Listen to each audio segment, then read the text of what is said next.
Hi everyone, welcome back. Welcome back to Create Every Day in April. Today is April 12th, 2018, and today we are going to be taking a crafting break. That means I'm not going to be making anything. I'm going to be sharing a craft tip with you.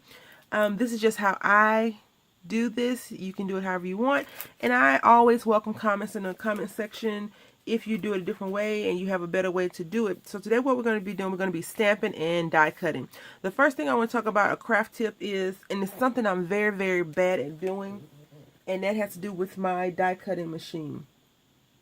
And then we'll get into stamping. When you have your plates, I picked these up at Michael's. They were 40% off plus an additional 25% off. Yay me. I think they were additional 25% off. I'm not sure. I think they were. I needed some more because my bottom plate was warped. And by warping, I mean it had started to, well, not my bottom plate, my top plate. The cut plate that I used, it had turned into U. So it was like this, it was bowing. Because what I don't do, and all the craft masters suggest this, rotate your plates. Okay, that's all I'm gonna say. Rotate your plates. I usually just keep one flat plate and the other place I just rotate, but I'm going to try to do top, bottom, top, bottom, top, bottom, top, bottom, because I tried to flatten out my plates and it did not work. So anyway, let's go ahead and get started. Alright, so we are going to be using this beautiful stamp set from Stamps of Life, and it's the wheelbarrow to stamp, and this is how it looks.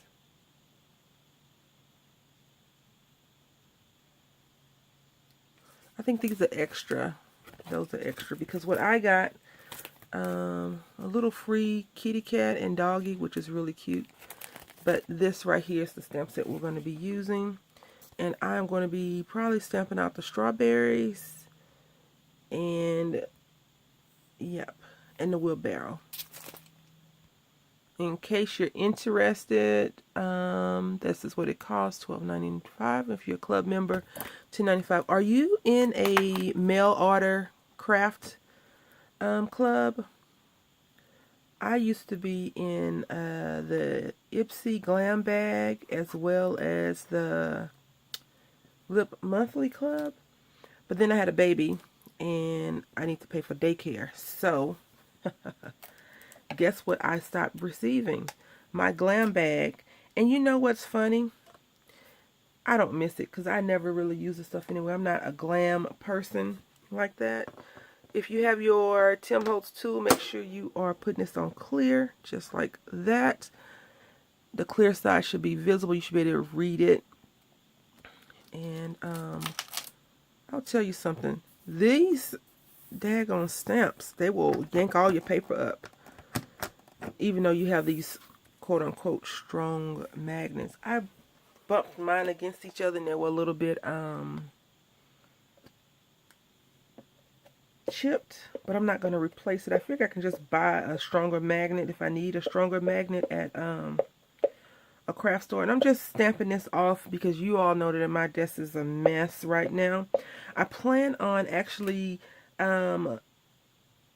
cleaning the studio more, like getting things out of boxes and put in all these storage things that I purchased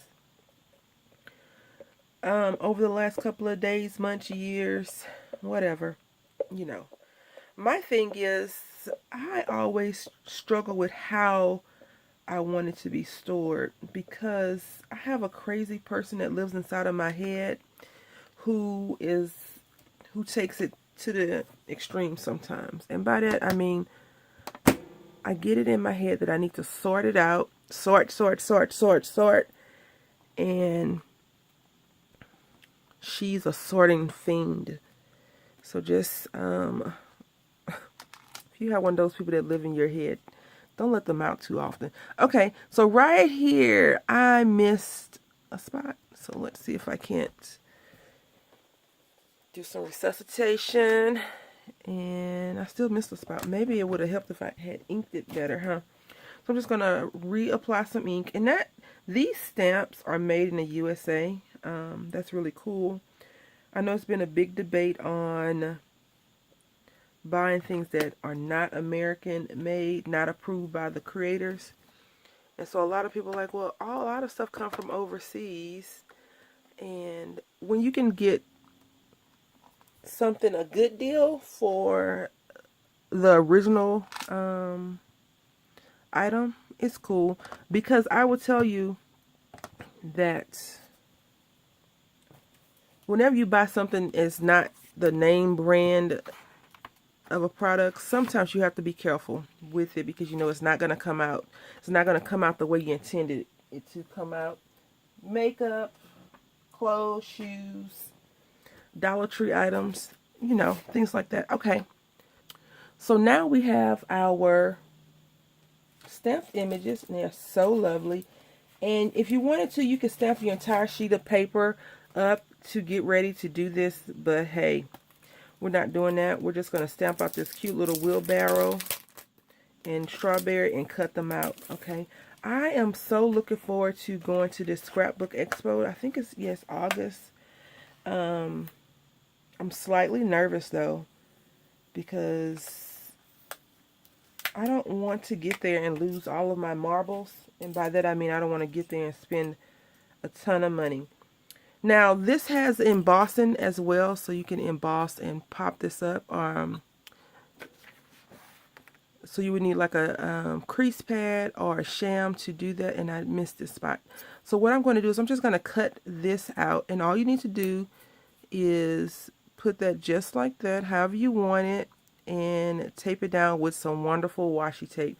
Now my thing has been, whenever I use the washi tape, it usually works really good and it tears my paper. So that is something that you have to be mindful of. Now the next thing you want to do is you want to make sure your paper is a good size. So I'm going to go ahead and tape this off and cut it, and then I'll come back and show you on the die cutting machine. And I have a Big Shot.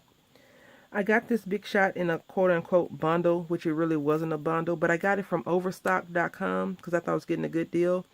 And I purchased it a long time ago. A long time ago. About 5 years ago or so. Because I had purchased a pink and black one that I have that's dead. Betty Lou. Is her name Betty Lou? I think it's Betty Lou. But yes, she died.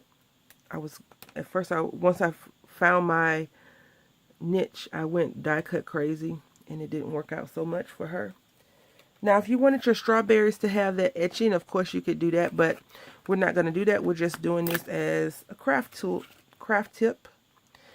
And you can get a metal plate, or you can get the one that comes with the machine, which has the flaps. Well, some of them have the flaps. You can use this on any cutting thing you have, your electronic manual one. And by manual, I mean you still have to load it. I don't mean like a Cricut or a Silhouette. You can't use these dies with that, of course. So you need like a Big Shot, a Evolution, Spellbinders, Grand Caliber, a Gemini.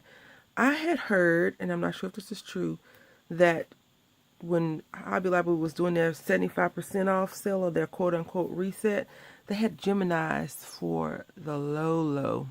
I missed out. Okay, so what we're going to be doing now is I want to tell you, whenever you can find craft tools, and what I mean by craft tools is your stylus, cutting blades, machines, things like that, ink, glue, hot glue replacement pieces, the glue sticks themselves, things like that, and they're on sale on a good deal. I recommend grabbing them. Okay, so here's my machine, and I have the magnetic template, the magnetic platform. Okay, and so here is a plate that has been slightly used and abused over the last couple of days. I used this when I showed you all the Eclipse card, and you can see for your plate to be like this is normal, but what you want to make sure of, you see how it's starting to bow. So you just want to rotate the plates, and I got to remember that. Some people have a do not cut side because you don't want to get the imprints of your previous works on there, and that's fine. Now, this tells you what you need to do. It tells you how to make your sandwich. And that's a good thing about these products. It tells you what you need to do. And we are using Thinlits, if you want to call them that. And so it says your magnetic platform, your cutting plate, the paper, the piece that you're cutting, and your plate. I like to cut up. You see how they have this facing down?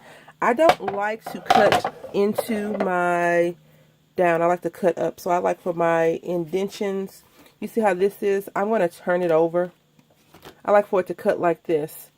But since I've already taped it down this way, we'll go with what they tell us to do. And I'm going to use this plate first. And then the magnetic one, once you put it on there, it won't go anywhere. So you really don't need this tape, but we put this tape on because that is a better way of doing it. And I'm not sure how you all would crank yours through, but I am a lefty, and for whatever reason, I feel like I have more control when I am cranking on the right side. Okay, so what I've done now is I've just pushed it all the way up to where the it meets resistance, and then I just hold down and I turn this handle. I put it on myself, and it doesn't, I don't know if I put it on right. So that cracking you hear is okay. It is normal. And if you want to, you can run it through again. Now, I use a little sheet of cardstock to make sure I have a good tight seal, because sometimes I don't have a good tight seal. Okay, so once you run it through, so now I just got to remember to turn this over and use this on the bottom side, right? I hope I remember that. Once you run it through, you should have your pieces that look like this, all right? And we're going to go ahead and pull off our washi tape.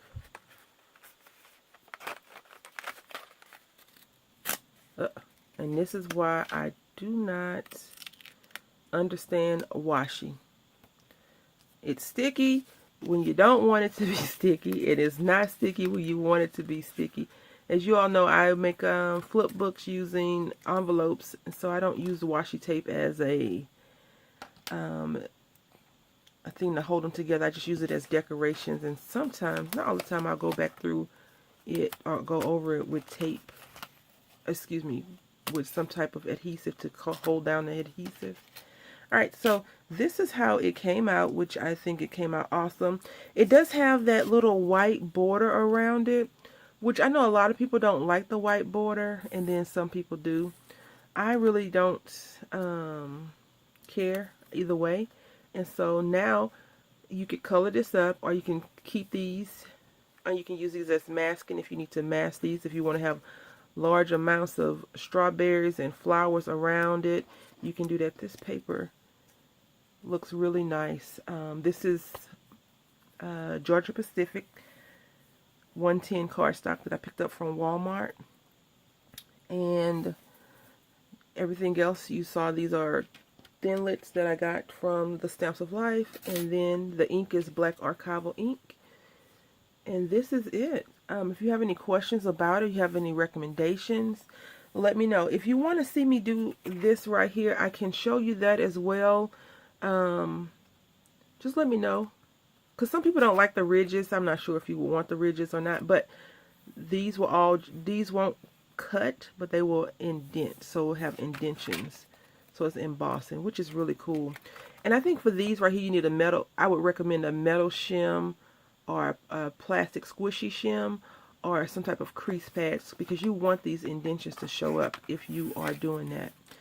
Alright, I hope you've enjoyed this craft tip. Thank you all for watching. See you tomorrow. Happy crafting.